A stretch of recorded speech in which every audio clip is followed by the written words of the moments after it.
Hello everyone. So this is the new topic. We are going to learn how we can analyze a bigger data set when there are actually let's say multiple data sets we have, and then they are related with each other. This is where the relational database management system comes in. So in this relational database management system, what you will be learning is the concept of database systems, and then main database system terminology. So you will see that there are differences what we actually used in Excel while you were analyzing data in Excel or creating graphs in Excel, and then you also analyze data in VBA. So the terminologies are different, but in most of the cases their procedure is similar. The programming structure you saw in R, and then in VBA we actually write programs using dataset, but the programming structure in structural query language, that means in relational, while using the relational database management system, then the structure is a little bit different.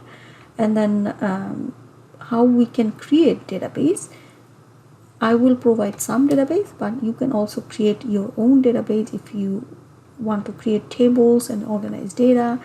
And then in your table, if you want to assign data types. So previously in Excel we were not saying that what type of data we are going to use, so we actually had data or we created data, but we can in Excel you can change the format of your data, and we can do the same in relational database as well. And then how you can populate the data, that means you can create your own data, or you can drag or import, or you can actually combine the information you get from outside. Also, you have the data set already on your system, then you can combine those two. Also, we can create some relationship within our tables. Let's say we have some variable information in one table and we have other variable information in other table. That means we can combine many different tables if we separate them into tables, because sometimes it's not possible to actually have all information in one table. Let's say in UBC we have students information, and it's not possible to have all students information in one table. Let's say we divide them by department, or maybe by let's say when they actually registered in any program, so registration date or maybe period of dates. So by them we actually divide them, and then whenever we need information we write codes so that we can pull information from different tables and combine them. And then you will be also learning how we can write structural query language in design view. So that means without writing a code, just like in VBA, without writing a code you recorded the VBA code, and we will do the similar thing in here. Without writing a code, we can actually in design view we can create some queries. Also we can create queries in the query view. That means you need to write query, that means the program you need to write in a query view from scratch dataset you have. So in database system, what we basically do is that we actually collect the information and then we keep it in a database. That means we actually gather information, we organize them in a really highly fashioned way, so that we can store the information and then in a logical fashion. Why we are doing it? Because it's really easy to access. Let's say we have millions of information in many different tables. Let's say we have 1000 tables, and we have in 1000 tables we have people's information. Whenever we need information, we need to collect them by writing the codes. That means they should be highly organized in a logical fashion, so that we can easily retrieve the information. So whenever you, let's say you type in Google or in any search engine, let's say you type what type of information you need. Let's say you are looking for a book, then you write that what are the keywords you are writing them. There are like millions of books out there. So what it tries is that it tries to collect the information you provided and then get the more appropriate names of those books. So that means we are actually searching in a search engine. Behind the scene, it actually convert your codes into machine's own language and then provide your information to you. So in database system, it's really efficient and reliable and convenient, and many people are using, and then many people actually are working on it to store them, so that we can anytime we can get those information.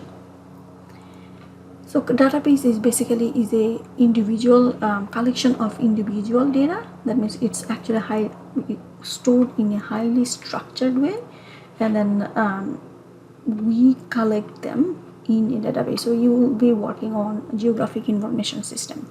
So you will see that how they are stored in a database, and whenever we need information, we actually write codes so that we can get the information from there.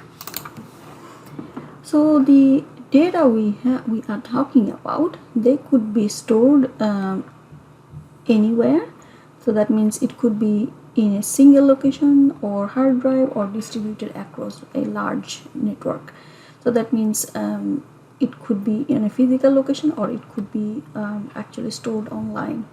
So regardless of where the data is physically stored, the database acts as a single entity. So that means you can actually make use of it if you have a database. So some of the tasks that can be done when you are working on database. So that let's say we can create a database, that we can create multiple tables, and then in those tables we can actually join them using some logics. Why they are joined, you have to mention that. Also you have to provide the information how they are going to be joined.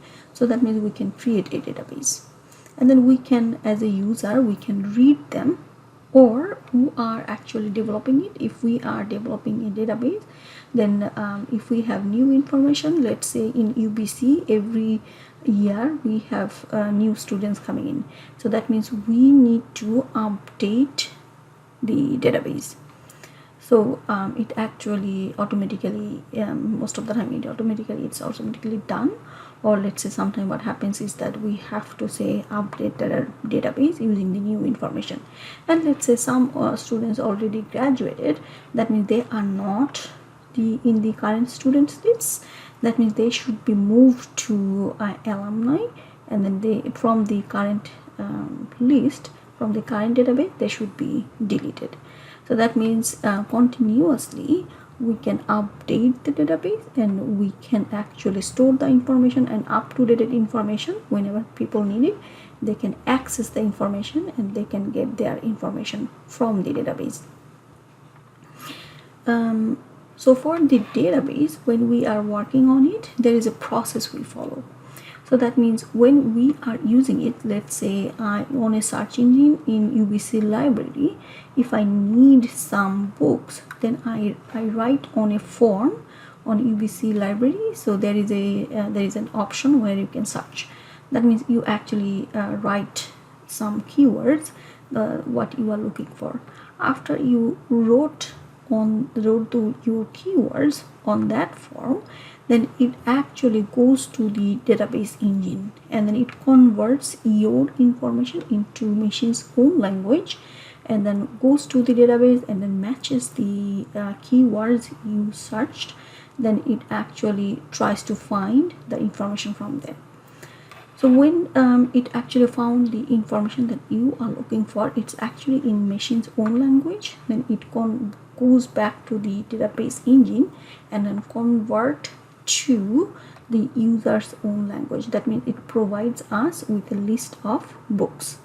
So that's how this process works. So you will be learning in this course how you can create some database and how you can handle the database when you are trying to find something, and then how you can write some queries based on some questions, or based on some conditions, or based on some logics you have. So you will be basically working on structural structured query language, that's what we call SQL, and we will be using LibreOffice. Try to read this part where I wrote in detail what is a structural query language and actually what we do in structural query language. So then we have the databases and database management system. So in whenever we have the database, then we actually follow some system, so that we can actually in a highly organized way we can perform our analysis. So in a database system we actually follow some rules, and we have our tables, and they are actually defined, and we have to define in a table what type of data we have. Is it a numerical data or it's actually categorical information we have? So all sorts of information what we enter them or what we have in our tables, we have to define the data type. That's the most important part. And then maybe you thought that you never use database. Actually we actually use database every day, so because there are a huge amount of database systems we actually use. So let's say since we use Google a lot, or Facebook, Yahoo, and then other platforms, so all those platforms basically use different databases, and then time to time they actually change the databases. We will basically use in this course is the LibreOffice. So you will see that later on here. There we gave you how you can install it in Windows or maybe in Mac. So maybe when you will install them, it will ask you to install Java as well. So based on your system, you need to install Java.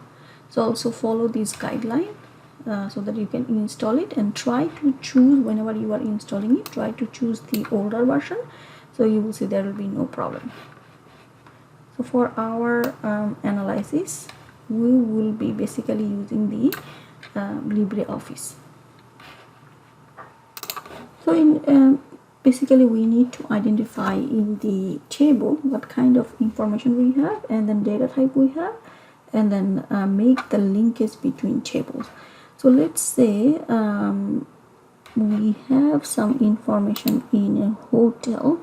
So let's open the table. So you can see in this table, so if I give you an example that might make more sense. So let's say we have some information from a hotel. So in a hotel we have a guest list for a period of time. So if I open that table, so in LibreOffice, if I open it, you will see that I gave you this data set later on. So we have some information of guest, and then we provided an ID to all the guests. So you can see we have unique information of the guest. So each guest has a unique ID. Also we have variable information, that means we have attributes in here on the column, and we have their ID, first name, last name, and then we have their phone number, and then their address. So after that, in another table we have the information of their room. That means each room has unique ID. So you can see unique ID we have, and we have unique room number, also which guests were staying where. That means we have the room number, also which guests were staying there. That means guest IDs are linked in there. And then we have the check-in date, we have the checkout date. So let's say we have these rooms as well. So that means in each of those rooms, what type of bed we had, and then what's the rate of those rooms. But in those tables we don't have information how much they were paying for those nights and how many nights they were staying. We only have information of check-in date and checkout date in the room assignments. So that means these tables are linked, but the information is provided in different tables. To make one table, or let's say to make connection of those tables, all we need to do is to go to the query design. So you need to go to the queries, create query. So in the query design, let's bring everything here.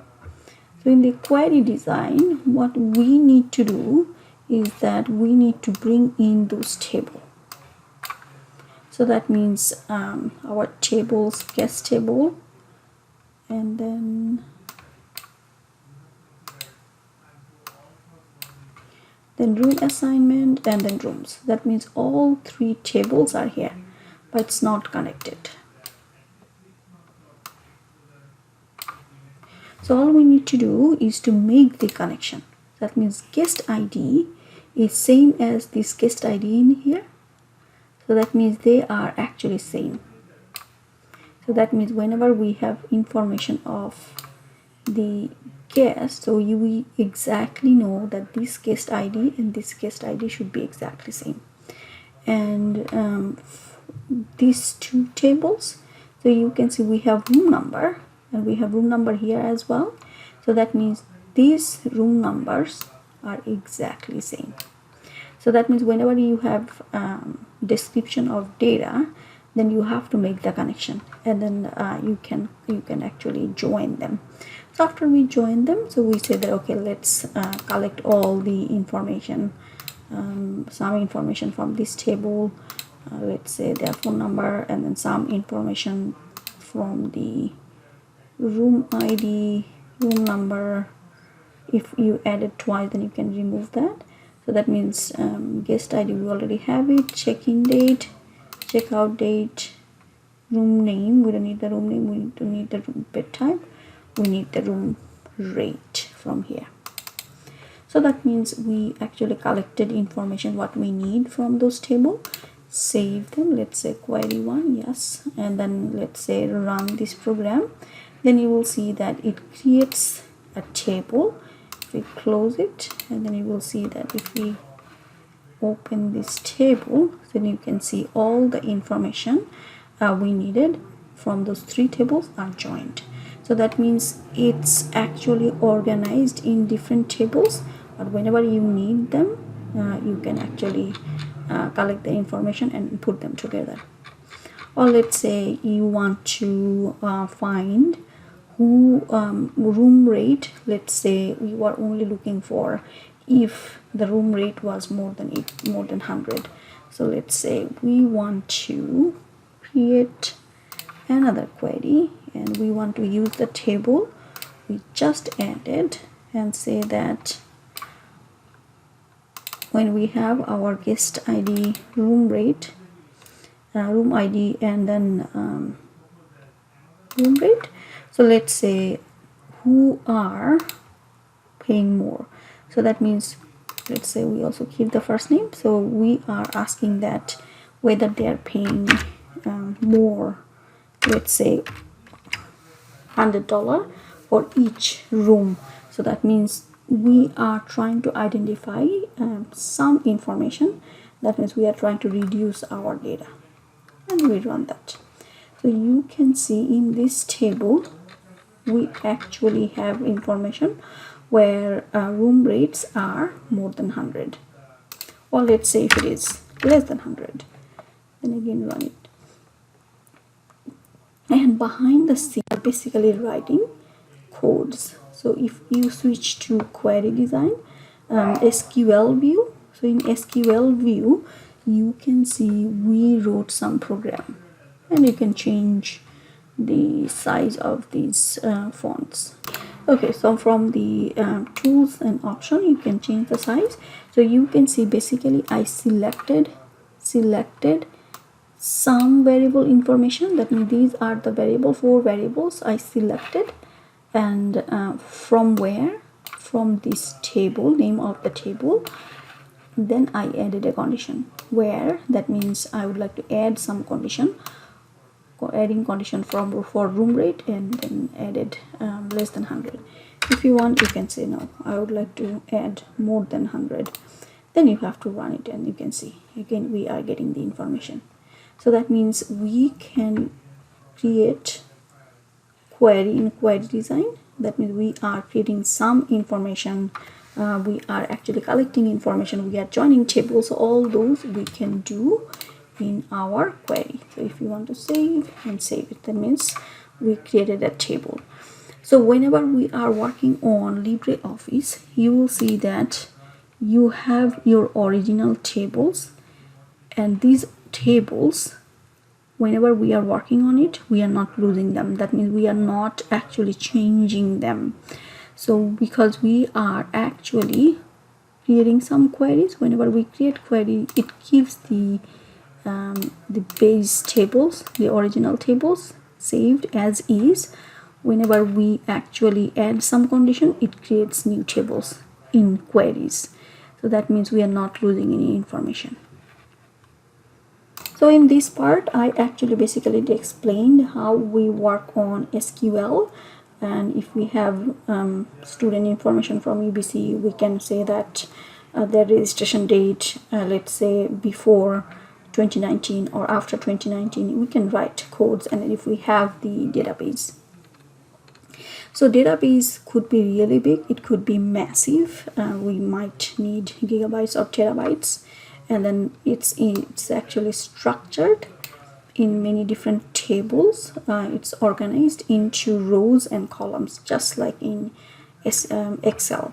So we have rows and we have columns. So I just showed you how we were writing codes, and then how we were handling this table. So that means we have information in a table. So let's show the data we have. Okay, so we have the table, and then you can see table is just like what we had in Excel. So table, we have columns, we have rows. Okay, and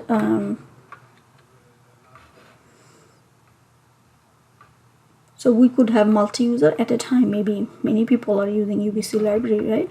So that means we at the same time many people can use it, and it's really easy to use. And then in different platform we can actually use them. It's actually a high-level query language, because you saw how easy it is to combine dataset using some IDs.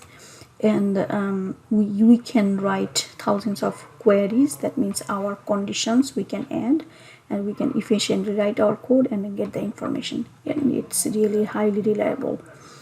So the structure of relational database I just showed you is that in the database we have two-dimensional tables. So in those tables we have columns and we have rows. So we use attributes. That means we basically, before we used to say that the information we have for our objects is, we were calling them variables, but in relational database we basically call them attributes, values, or fields. Basically we say that the variable information or the variable name we have, we call them fields. And then in rows we have the records. So that means name is a little bit different. That means these are guest ID, first name, last name, these are the fields. And then in rows we have the variable information. That means these are the records. So each of them are records.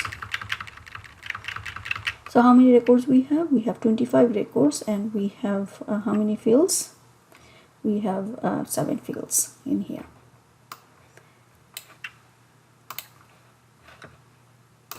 So in relational database we have tables, and in those tables you saw that we have IDs. That means we have unique information that we actually share with different tables. Sometimes we don't have any unique IDs. Then what to do?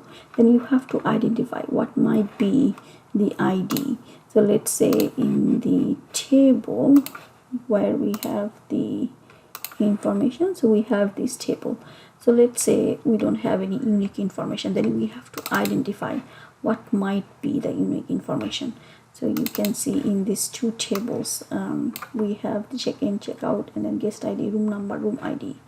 So that means what information might be unique. Sometimes let's say in when we are collecting some information, let's say in a in some area you are collecting some information. Let's say tree information we have, and then let's open a database. We have tree information. We collected the tree. So let's open another table. Let's say we have this tree information. We have a few trees information, and next year we collected the information, and then we want to add the climatic variable. So that means climatic variable, we have to collect it for this area, and then let's say we have 10 different sites and 10 different climatic information we need to add. So we can add information from external sources. So let's say from where we have the weather station, and then we need to collect the information based on the date. So that means we don't have the unique IDs, but what we can do based on the date, we can collect the information of climatic variable, and then by date we can add the information in here. So over here I gave you an example of students. So let's say we have many tables. That's what we have in relational database. And in relational database, if we have information of many students and they have their name, they have their student number and email address, phone number, and many students could be, maybe they are living on a dorm, and then that means they are actually having the same address. But then again, there are some students' last name might be the same. So that means if we look by name, or let's by address, maybe we are not getting the information. So what we need is their unique IDs. Let's say each student in UBC have unique ID. It could be their UBC ID, or maybe their SIN number. So that means if we can identify, that makes our life easier if we have the unique information. Or if we don't have any unique information, then we can provide an unique information in the database. So it says that we have the student information, we have their marks, and that has records of all students' student number, their assignment number, and mark.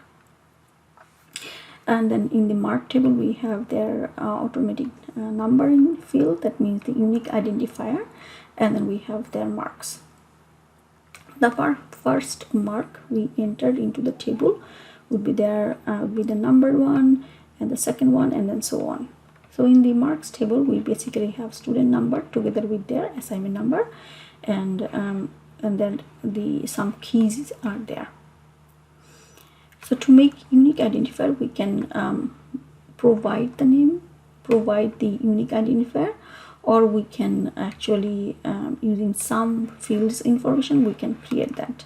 So let's say, for example, if we create a table, let's say create table in design view, and then we say that we want to add an ID. Let's say UBC ID or any ID. So ID, and then you say that this ID actually integer, and automatically we want to add that. And let's say first name text, yes, last name text. Then say save, give it a name, table 1, and then close it. So that means in this table we have unique IDs, and we have first name, we have last name. So let's say I want to add, let's make it larger, and then maybe, so let's say my last name, and the first name, Borna, and then Ahmed. So I added my name, and then you can see it automatically ends. So let's say second is SSA and AH. I added another name, and then you can see it automatically adding this information. So that means the IDs are added automatically. It's creating an unique ID. So you can see I added my name again, and it's actually giving another ID, so that it can differentiate between them. So that means we have duplicate information in here. But then again, since we have the IDs, we might have the same name of people, but since we have unique IDs, we can separate them. So in relational database, we actually use different names, as I mentioned to you. So database is the set of tables. That means those tables are related with each other.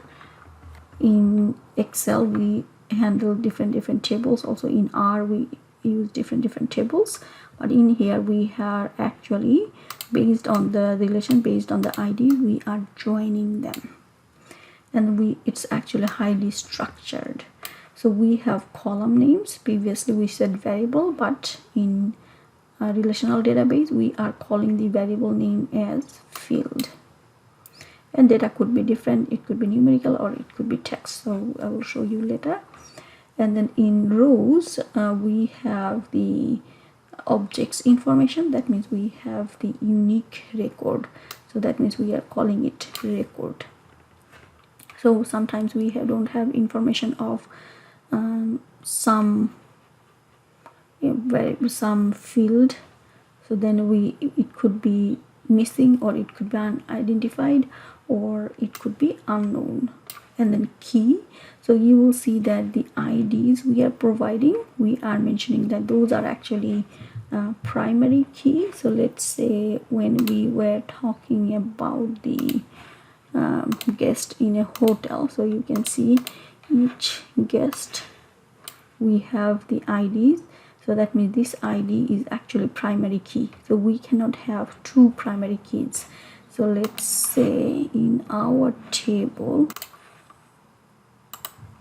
if I go to edit, so you can see in table design view we actually have a key. That means that's the unique identifier of each of the record in our table. So that means we could have only one primary key, we cannot have two primary keys. So that means unique identifier should be one in any table. So instance, that means actual contents at a given point of time. So that means I told you that we always update the table based on the current information. So at a given point of time, what the database we have to use it. And then the queries are basically some questions we have, some conditions we have. Based on our objective, we actually create other tables using the set of information we have. And then relationship, that means you saw that how I join different tables. The relationship could be one-to-one. That means in a table variable information are joined, and then it could be one-to-one. That means one record in a table related to multiple records in another table, or maybe many to many. So let's say when we have the table, let's go back to the table, and you can see when I was joining them. So let's see the queries. One,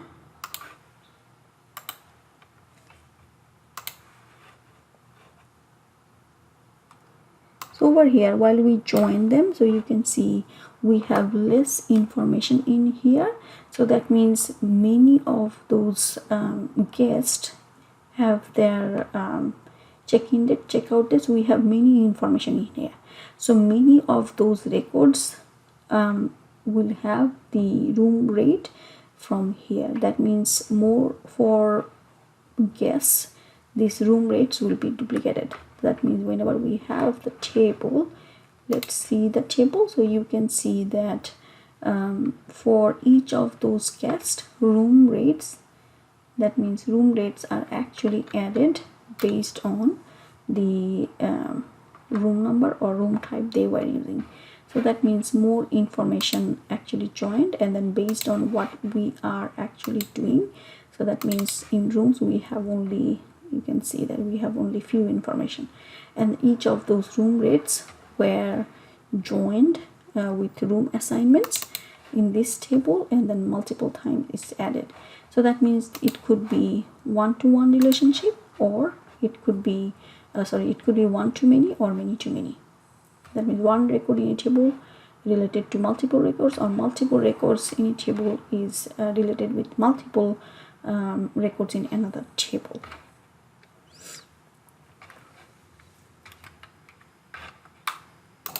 So the rules of relationships, that means whenever we are connecting our tables, it's actually we follow some rules. That means cells contain single values.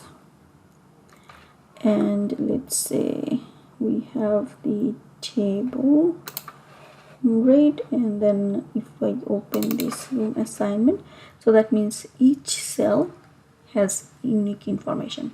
So that means guest ID 3 cannot be repeated. If it's repeated, that means they are, sorry, let's open another one. Okay, so you can see we have the guest ID 2, 3, 4 up to 26, but they cannot be duplicated. So that means IDs are unique, and then in each cell the information we have, those are unique as well. We cannot have duplicated information. If we have duplicated information, then we need to remove them.